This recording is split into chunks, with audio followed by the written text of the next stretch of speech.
I'm Cynthia Rowland, and this is episode 108 of EO Radio Show. Today's episode is the second in a series of technical episodes describing the basic principles of the tax on unrelated business income generated by organizations described in Internal Revenue Code Section 501c3. As most listeners are probably aware, 501c3 organizations, that is, public charities and private foundations, are exempt from income tax generally. But this does not mean that all income generated by the organization is tax-free. For most organizations, unrelated business income is income from a trade or business regularly carried on that is not substantially related to the charitable, educational, or other purpose that is the basis of the organization's exemption.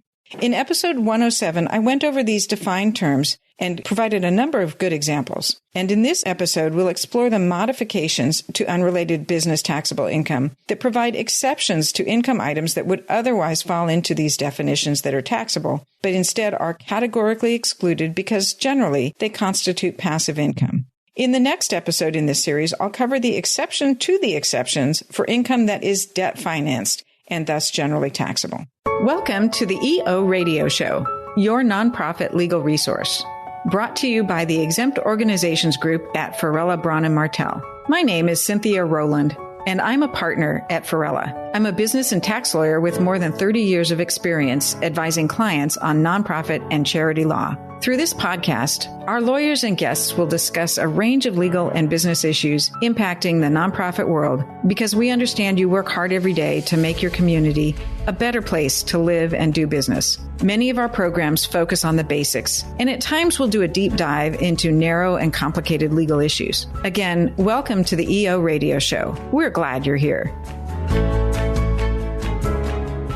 So today I'm going to talk about the modifications and exceptions to unrelated business taxable income for public charities and private foundations, that is, organizations that are described in Internal Revenue Code Section 501c3. As a reminder, listeners that want comprehensive details about UBIT should start with IRS Publication 598, which has detailed information from the IRS regarding the tax on unrelated business income for charities and for all other sorts of exempt organizations. To recap, in the last episode, I talked about unrelated business taxable income generally, and we note that it is an issue when a charitable organization has income from a regularly carried on trade or business that is not substantially related to the charitable, educational, or other purpose that is the basis for the organization's exempt status under 501c3. As with the last episode, I'm only going to talk about federal income tax issues and only for 501c3s. Be sure to check state law for state income and state property tax implications of operating an unrelated trade or business. So also to recap, what's a trade or business? The term trade or business generally includes any activity carried on for the production of income from selling goods or performing services. Activities of producing or distributing goods or performing services from which gross income is derived do not lose their identity as a trade or business merely because they are carried on within a larger framework of other activities of the exempt organization that may or may not be related to the organization's exempt purposes. Regularly carried on, that's a phrase that's key to the definition of unrelated business taxable income. Business activities of an exempt organization are ordinarily considered regularly carried on if they show a frequency and continuity and are pursued in a manner similar to comparable commercial activities of taxable organizations. The next part of the definition is that the taxable income is not substantially related to the charitable, educational, or other purpose that is the basis of the organization's exemption. To determine if a business activity is substantially related to the exempt function requires an examination of the relationship between the activities that generate the income and the accomplishment of the organization's exempt purpose. A trade or business is related to exempt purposes in the statutory sense only when the conduct of the business activities has a causal relationship to achieving the exempt purposes. Note that this does not include producing income that can be used to provide the services. So, in other words, the production of income is not in itself an exempt purpose. The causal relationship between the activity that generates the income and the exempt purpose must be a substantial relationship. The activities that generate the income must contribute importantly to accomplishing the organization's exempt purposes in order to be substantially related. So now, the main point of this episode. Let's look at the common categories of modifications to the definition of unrelated trade or business. The Internal Revenue Code contains a number of modifications, exclusions, and exceptions to unrelated business income. The most important of these are dividend income from corporations, interest income on invested assets or loaned assets, certain other investment income, royalties, that's an important exception, certain passive rental income, income from certain types of research activities, and gains or losses from the disposition of property. These are all excluded when computing unrelated business income, unless, and we'll get to this in the next episode, unless they're debt financed. So keep that in mind. But if they're not debt financed, those categories of income are not going to be subject to unrelated business income tax. But keep in mind that if these exempt categories of income are earned by a partnership or LLC, there are special rules that require the organization to look all the way through the partnership structures to determine the actual source of income. So investments in partnerships need special scrutiny to determine whether there will be unrelated business income generated by the partnership investment.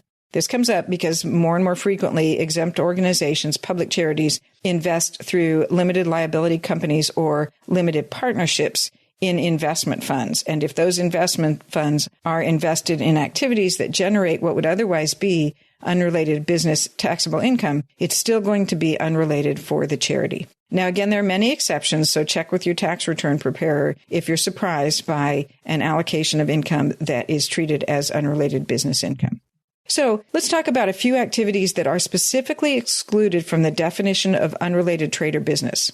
These include volunteer labor. Any trade or business income is excluded if substantially all of the work is performed for the organization without compensation. So some fundraising activities, such as volunteer-operated bake sales, may meet this exception. There are also exceptions for income earned for the convenience of the members. A trade or business is excluded if it's carried on by an organization described in 501c3 or a governmental college or university, a similar category, primarily for the convenience of its members, students, patients, officers, or employees. An example of this is a school cafeteria. Another important exclusion is sales income from donated merchandise. A trade or business is excluded if it consists of selling only merchandise, substantially all of which the organization receives as gifts or contributions. Many thrift shop operations of exempt organizations would meet this exception. Another important exception is income from qualified sponsorship payments. A qualified sponsorship payment is any payment received by a 501c3 that is made to it by a payor who's engaged in a trade or business, for which that payor will receive no substantial benefit other than the use or acknowledgement of the business name, logo, or product lines in connection with the organization's activities. The phrase use or acknowledgement doesn't include advertising the sponsor's products or services. An example of a qualified sponsorship payment might help. For example, in return for receiving a sponsorship payment, suppose an organization promises to use the sponsor's name or logo in acknowledging the sponsor's support for an educational or fundraising event. That sort of payment is a qualified sponsorship payment and isn't treated as unrelated business income to the charity that receives it. Providing facilities, services, or other privileges, for example, complimentary tickets or spots in a golf tournament or receptions for major donors to the sponsor or the sponsor's designees in connection with the sponsorship payment, doesn't generally affect whether the payment is a qualified sponsorship payment. Instead, providing these goods or services is treated as a separate transaction in determining whether the charity has unrelated business income from the event. So generally, if the services or facilities aren't a substantial benefit to the payor, or if providing them is a related business activity, the payments will not be subject to the unrelated business income tax. Let's contrast a qualified sponsorship payment with advertising income. Advertising income isn't a qualified sponsorship payment and is subject to unrelated business taxable income. So a payment isn't a qualified sponsorship payment if in return the recipient charity advertises the sponsor's payments or services. Advertising includes messages that contain qualitative or comparative language, price information, or other indications of savings or value. Advertising also includes endorsements and inducements to purchase, sell, or use the products or services. The use of promotional logos or slogans that are an established part of the sponsor's identity isn't by itself something that constitutes advertising. In addition, merely distributing or displaying a sponsor's product by the recipient charity to the public at a sponsored event, whether for free or for payment, is considered the use or acknowledgement of the product, and it is not treated as taxable advertising. So there are also some exceptions to this exclusion for qualified sponsorship payments if the amount paid is contingent by contract or otherwise on the level of attendance at the event, the broadcast ratings, or other factors indicating the degree of public exposure at one or more events. However, the fact that a sponsorship payment is contingent on an event actually happening or being broadcast, that doesn't by itself affect whether the payment qualifies. A final point to keep in mind that I want to highlight here for qualified sponsorship payments is that a payment isn't a qualified sponsorship payment if it entitles the payor to the use or acknowledgement of the business name, logo, or product lines in the organization's periodical. For this purpose, a periodical is any regularly scheduled and printed material published by or on behalf of the organization. It doesn't include material that is related to or primarily distributed in connection with a specific event, that is, a program of the event or a brochure distributed at the sponsorship event.